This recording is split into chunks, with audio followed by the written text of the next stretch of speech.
सुदामा को गले से लगाया, हृदय से लगाया भगवान ने, और ठीक उसी प्रकार लगाया जिस प्रकार जब भगवान 2 बार ही अधीर होकर के दौड़े। सरकार 2 बार ही अधीर होकर के दौड़े। राम अवतार में भरत जी को देखकर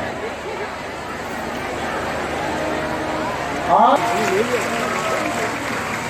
लेकर आए, बैठाया। बराबर जिसमें भगवान जिस सिंहासन पर स्वयं आरूढ़ होते थे, भगवान ने सुदामा जी को भी वही विराजमान करवाया।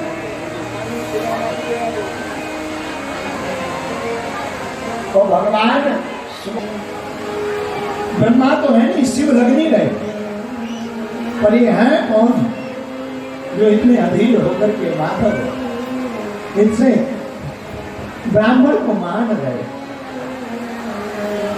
भगवान सुदामा के लिए चरण धोने के लिए जल मंगाते। जब तक जल आता तो कन्हैया ने हाथों पर सुदामा के चरणों को रखा और अपने नैनों के जल से सुदामा के चरणों को लगे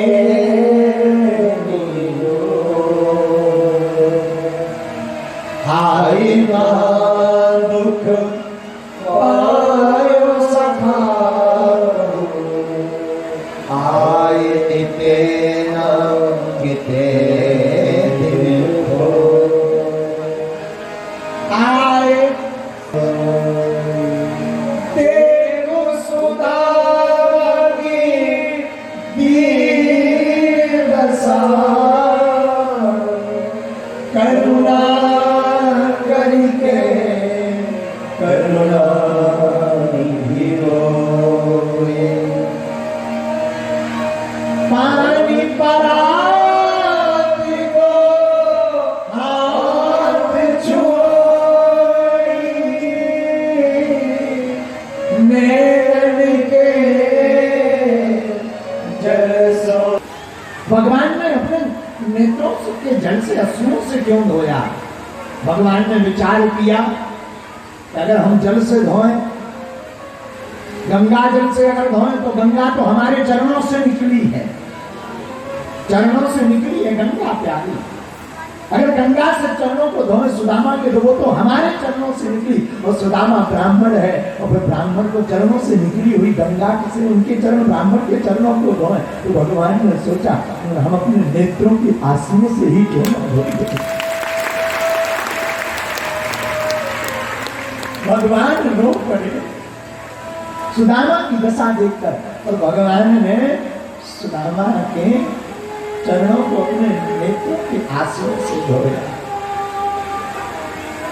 भगवान बोले हाय महादुख पायो सखा आये होते ना कि दिन खोए।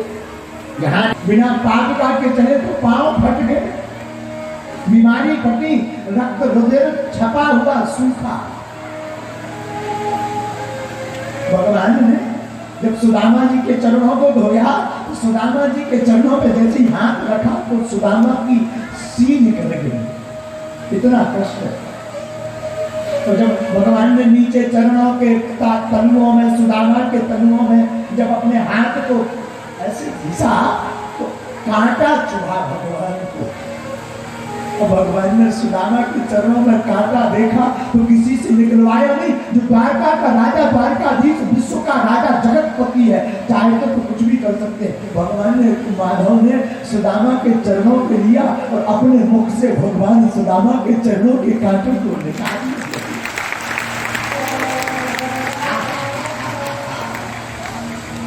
ये स्थिति देख बड़े बड़े देवता सुदामा के भाग्य को सराहने लगे। वाह, जिन ब्रह्म के दर्शन की लालसा के लिए अड़मादिक देवता सिद्धियां करते, साधना करते, एक झलक नहीं दिखाई देती, पर धन्य है सुदामा, भगवान अपने मुख से तुम्हारे चरणों के कांटों को निकाल रहे हैं। धन्य है, धन्य है, धन्य है, धन्य है। भगवान ने दिव्य स्वागत किया और भगवान ने सुदामा को 56 भोग कराया। 56 भोग रखा तो सुदामा 56 भोग देकर चौंके।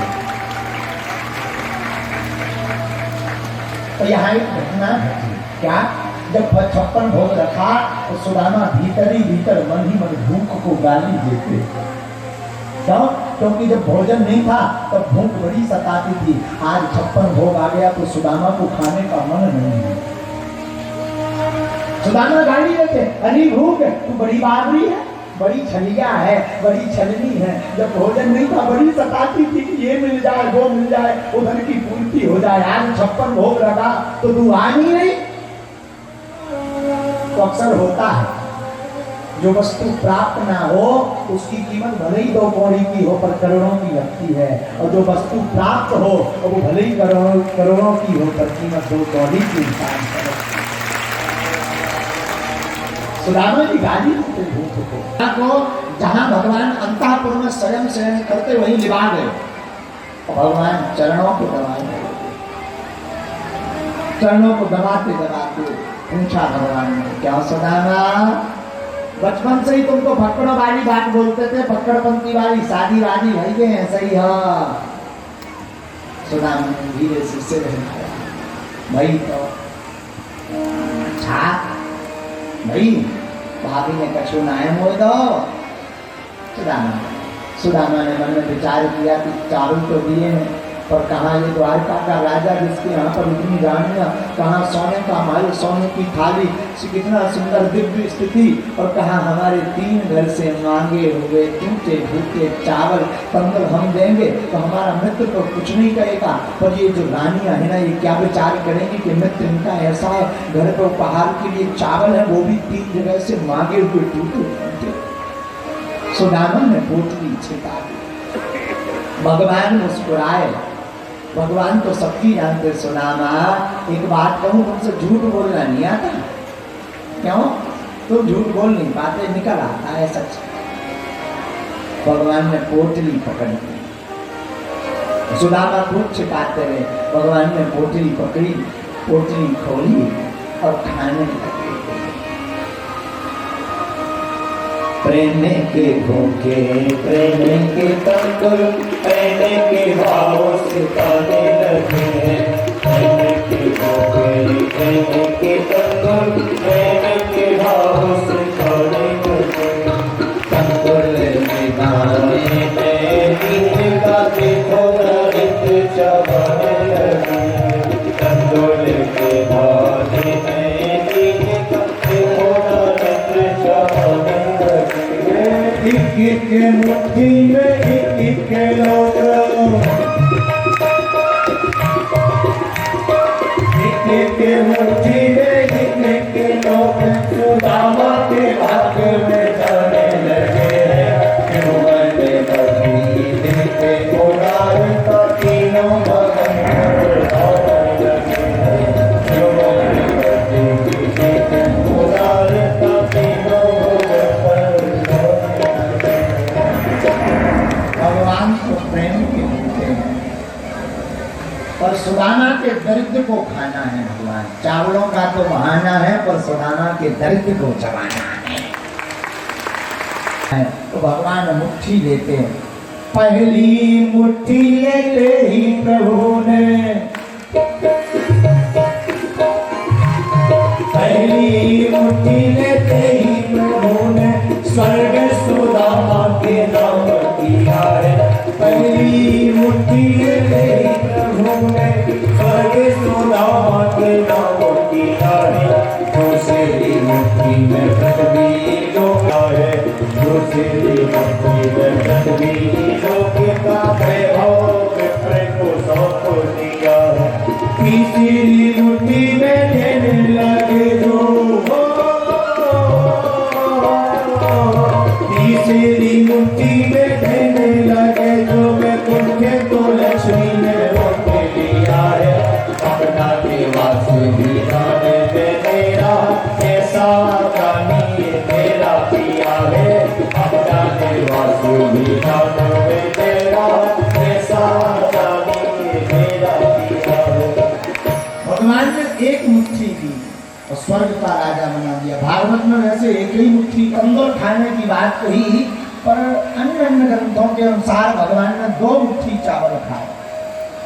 पहली मुट्ठी में स्वर्ग सुदामा के नाम किया, दूसरी मुट्ठी में पृथ्वी लोक सुदामा के नाम किया, और तीसरी मुट्ठी खा गई बारे हते। तो रुक्मणी मैया ने हाथ पकड़ लिया, बोले महाराज अब रंग दो। बोले काय? बोले तुम अपनो ही निवास अगर इन्हें दे रहे हो, कल के दिन इन्हें कहीं उठा बोलिया बिस्तर होगा या कहाँ जाओगे?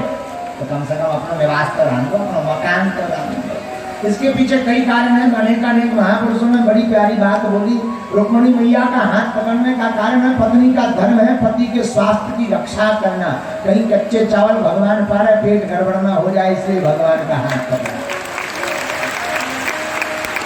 अथवा रुक्मणी मैया ने इसलिए हाथ पकड़ा कि महाराज ब्राह्मण को सब कुछ आप दान में दिए जा रहे हैं, बहुत अच्छी बात है, लेकिन कम से कम हम भी तो कहीं सहभागी बने, तो हमसे भी तो पूछ लो। इसलिए जो है रुक्मणी मैया कहती, वरना पति पत्नी का जो रिश्ता है पूछने जांचने का वो खत्म हो जाएगा, इसलिए रुक्मणी मैया ने हाथ पकड़ा। अथवा तीसरा कारण एक महापुरुष बड़ी अच्छी बात बोलते हैं, बोले भगवान का हाथ रुक्मणी मैया ने इसलिए पकड़ा कि मैया ने विचार किया इनको 2 लोगों का राजा तो बना दिया, पर तीसरे लोगों का राजा बना दे। लेकिन ये तो जो है विरक्त इंद्रियार्थेषु हैं, ये तो परम विरक्ति है। कहीं ऐसा ना हो कि धनराज काट लेने के बाद किसी अभागे को दान में दे दे, वो खुद विरक्त बन जाए तो सब गड़बड़ हो जाए। तो सबसे पहले रुक्मणी मैया प्रणाम करो। सुदामा जी ने आशीर्वाद करो, सौभाग्यवती भवा, धनवती भवा, पुत्रवती भवा। इतने में सत्यभामा आई, सुदामा जी ने आशीर्वाद दिया, सौभाग्यवती भवा, धनवती भवा, पुत्रवती भवा। सुदामा जी इशारा करके बोले दो। भगवान बोले अब तो ठीला रचा, पिक्चर तो बहुत लंबी है। सुदामा जी बोले मतलब? भगवान बोले देख जावासी वाले और जनी है। सुदामा जी बोले 10-50 राजाएं 10-50 तो होती हैं। जानमती आई, लक्ष्मण आई, मित्रवृंदा आई। सुदामा जी बोले पुत्रवती भवा, सौभाग्यवती भवा, धनवती भवा, पुत्रवती भवा, सौभाग्यवती भवा, धनवती। 40-50 आशीर्वाद और लेन लगो सुन हो 16,100 लेन सुदान साहब फूकट डालता। सुदामा जी बोले भैया जी की रखे। भगवान बोले जो सब अपनी रजिस्ट्री करेंगे। सुदामा जी में 100-150 है आशीर्वाद, पुत्रवती भवा, धनवती भवा, सौभाग्यवती भवा। सांस फूल आई, बोले काय भैया जिंदगी भर ब्याह ही करते और नटे में कुछ करे। भगवान बोले जो सब बात में पता नहीं चली, आशीर्वाद में लड़ाई होती है, लड़ाई हो जाए। सुदामा जी बोले ठीक है भैया, भूमिया के लिए 400-500 सौभाग्यवती भवा, धनवती भवा, पुत्रवती भवा, सौभाग्यवती भवा, धनवती भवा, पुत्र। भगवान बोली को पाए बताइए। बोले हाँ। बोले अब तुमका चुका मैं तो हाथ खड़ा। बोले ठीक है। अब सुदामा जी लगे ऐसे ऐसे करने से 600-700 और दवा आशीर्वाद। हाथ प्राण लोग बोले काय हो गया ले। भगवान बोले अब तो अज्ञानी पहुंचे एक ही साहब में। सुदामा जी बोले हमें लगा आशीर्वाद देते ही हमें पक्को है, हमें आशीर्वाद नहीं चलेगा। बोले भैया और कौन उपाय बताओ। भगवान बोले अब क्या उपाय, तुम तो लड़ाई बिलवाओ। सुदामा जी बोले अरे हम ब्राह्मण है, कजू लड़ाई नहीं। सुनो एक काम करो, तुम सबके बदन इकट्ठो प्रणाम कर लो। तुमने ब्याह करे से तुम्हारे अंदर तो सामर्थ्यता है, हम तुम्हें इकट्ठो आशीर्वाद दें, जैसे तुम पाठ कर दो बात। भगवान बोले जो ठीक है। भगवान ने प्रणाम किया, सुदामा जी ने आशीर्वाद दिया और भगवान आशीर्वाद दिया। रुके सुदामा। दूसरे दिन भगवान ने बोले भाभी की आदमी आ रही है। सुदामा जी बोले बताओ आए देखनी भाई जी जाने की चर्चा कर।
Hare Krishna